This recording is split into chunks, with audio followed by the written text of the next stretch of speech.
దేవుని బిడ్డలారా, ఈ దినము కీర్తనలు 89:21 వచనాన్ని ధ్యానిద్దాం. నా చెయ్యి ఎడతెగక అతనికి తోడయుండును.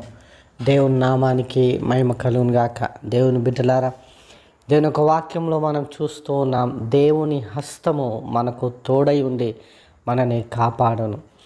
దేవుని హస్తము మనకు తోడై ఉండి మనని బలపరచును. దేవుని హస్తము మనకు తోడై ఉన్నప్పుడు ఆ హస్తము మనని నడిపించును.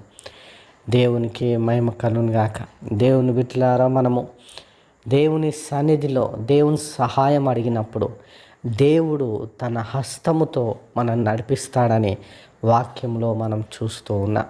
తాను తోడై ఉండి మనల్ని బలపరుస్తాడు.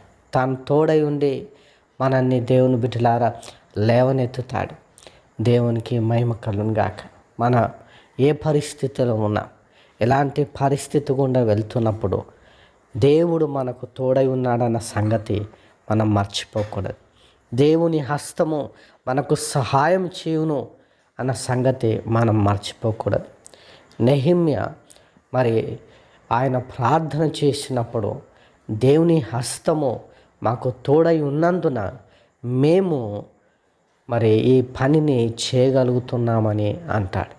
యెరూషలేము ప్రాకారము కట్టేటప్పుడు నెహెమ్యాకు దేవుని హస్తము తోడై ఉన్నందున మరి సన్బల్లట్టు కానీ ఇంకా శత్రువులు కానీ వారు ఏమీ చేయలేకపోయిరి అని వాక్యంలో మనం చూస్తూ ఉన్నాం. దేవుని హస్తము తోడై ఉన్నప్పుడు దేవుని కార్యములు జరుగుతాయి. దేవుడు అతి కృప మనకు అనుగ్రహించునుగాక. ఆమేన్.